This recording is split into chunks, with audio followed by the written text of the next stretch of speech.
self is a reference by an individual to the same individual person. This reference is necessarily subjective, and it follows that self is a reference by a subject to the same subject. The sense of having a self, or selfhood, should, however, not be confused with subjectivity itself. Ostensibly, there is a directedness outward from the subject that refers inward, back to itself. Examples of psychiatric conditions where such sameness is broken include depersonalization, which sometimes occur in schizophrenia. The self appears different to the subject. The first-person perspective distinguishes selfhood from personal identity. Whereas identity is sameness, selfhood implies a first-person perspective. Conversely, we use person as a third-person reference. Personal identity can be impaired in late-stage Alzheimer's disease and other neurodegenerative diseases. Finally, the self is distinguishable from others, including the distinction between sameness and otherness. The self versus other is a research topic in contemporary philosophy and contemporary phenomenology, psychology, psychiatry, neurology, and neuroscience. The nationally funded Research Center for Subjectivity in Copenhagen, Denmark, is just one example of the importance of research on into the self. More recently, the relationship between the self and technology has generated a research field called techno-self-studies. Although subjective experience is central to selfhood, the privacy of this experience is only one of many problems in the philosophical and scientific study of consciousness. The self in neuroscience. The insula is an area in the brain which is located below the neocortical surface of the brain in the allocortex. It appears to be involved in self-reference. In addition, mirror neurons are neurons that fire both during the self performing a task and when watching someone else executing the same task. Philosophy. The philosophy of self seeks to describe essential qualities that constitute a person's uniqueness or essential being. There have been various approaches to defining these qualities. The self can be considered that being which is the source of consciousness, the agent responsible for an individual's thoughts and actions, or the substantial nature of a person which endures and unifies consciousness over time. In addition to Emmanuel Levinas' writings on otherness, the distinction between you and me has been further elaborated in Martin Buber's philosophical work, Du und Ich. Psychology. The psychology of self is the study of either the cognitive and affective representation of one's identity of the subject of experience. The earliest formulation of the self in modern psychology forms the distinction between the self as the subjective knower, and the self as me, the object that is known. Current views of the self in psychology position the self as playing an integral part in human motivation, cognition, affect, and social identity. Self, following from John Locke, has been seen as a product of episodic memory, but research upon those with amnesia find they have a coherent sense of self based upon preserved conceptual autobiographical knowledge. It is increasingly possible to correlate cognitive and affective experience of self with neural processes. A goal of this ongoing research is to provide grounding and insight into the elements of which the complex multiply-situated cells of human identity are composed. The disorders of the self have also been extensively studied by psychiatrists. For example, facial and pattern recognition take large amounts of brain processing capacity, but pareidolia cannot explain many constructs of self for cases of disorder, such as schizophrenia or schizoaffective disorder.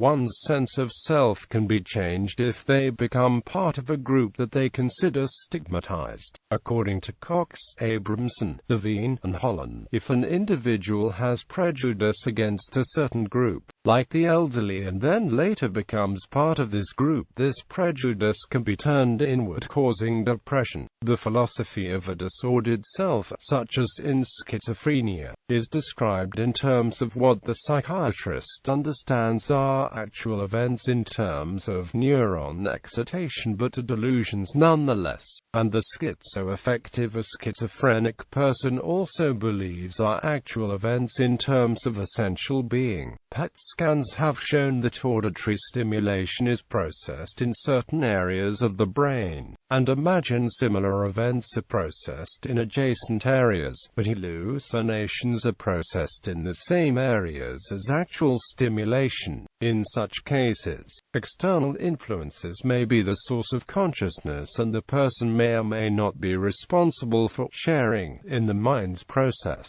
or the events which occur, such as visions and auditory stimuli, may persist and be repeated often over hours, days, months or years, and the afflicted person may believe themselves to be in a state of rapture or possession. Religious views on the self vary widely.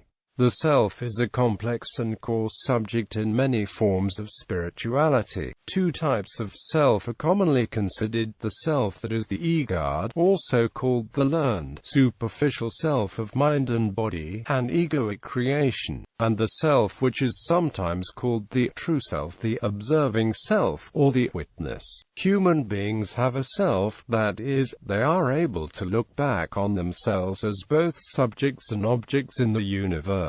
Ultimately, this brings questions about who we are and the nature of our own importance. Traditions such as Buddhism see the attachment to self as an illusion that serves as the main cause of suffering and unhappiness. Christianity makes a distinction between the true self and the false self, and sees the false self negatively distorted through sin. The heart is deceitful above all things, and desperately wicked. Who can know it?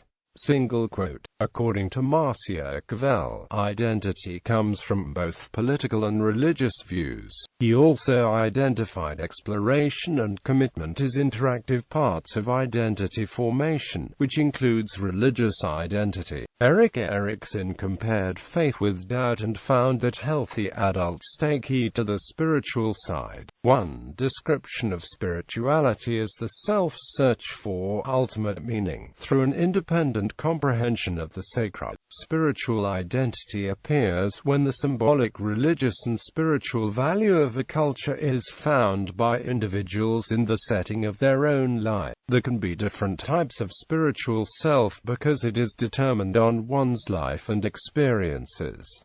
Another definition of spiritual identity is a persistent sense of self that addresses ultimate questions about the nature, purpose, and meaning of life, resulting in behaviors that are consonant with the individual's core values. Culture. The self is constantly evolving due to the complexities of cultures and societies. Researchers have shown that the self is dependent on the culture that the self has been situated around. Several comparisons between Western cultures versus Eastern cultures show that there are cultural differences among the self and self-concept. The self can be redefined as a dynamic, responsive process that structures neural pathways according to past and present environments, including material, social, and spiritual aspects. Self-concept can be referred to as a product instead of a process, like the self is represented as. Self-concept is a concept, a belief that an individual has upon him/herself as an emotion, spiritual, and social being. Therefore, the self-concept is the idea of who I am, kind of like a self-reflection of one's well-being. For example, the self-concept is anything you say about yourself. A society is a group of people who share a common belief or aspect of self interacting toward the maintenance or betterment of the collective. Culture consists of explicit and implicit patterns of historically derived and selected ideas and their embodiment in institutions, cognitive and social practices, and artifacts.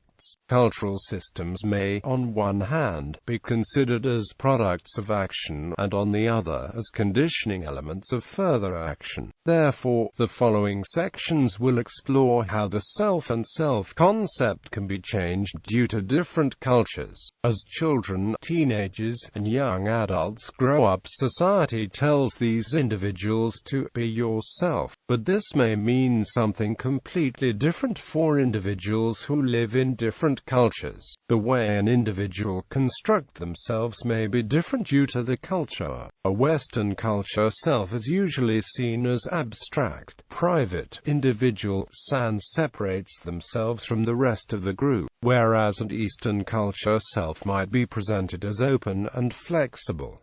The self relies on the environment and culture it is put in. The self evolves and is constantly changing to the environment so that it is not threatened. Therefore, researchers wanted to study the differences between cultures and see if individuals' conceptual selves change due to the culture and environment. Researcher Kanagawa and Hines have studied participants who lived in Western and Eastern cultures. Throughout the study, the researchers concluded that Western cultures such as North America and West European cultures are more independent cultures.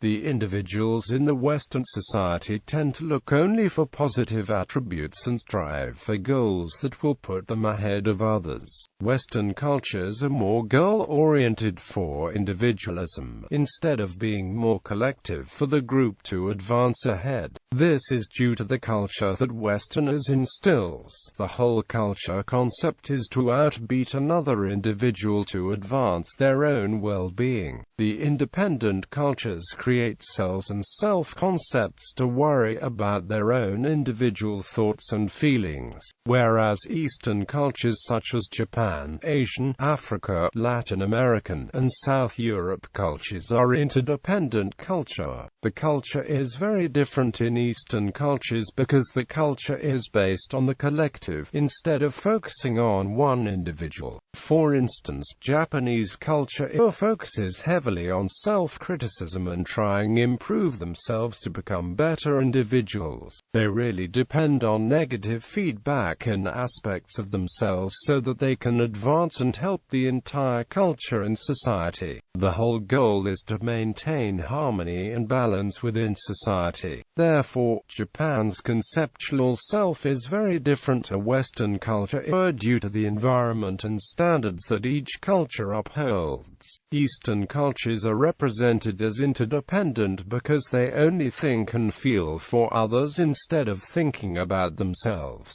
In addition, the studies that these researchers have conducted show an important relationship between the self and how cultures can play a major role in shaping the self and self-concept. Furthermore, the self is shaped by our social interactions and our physical environments.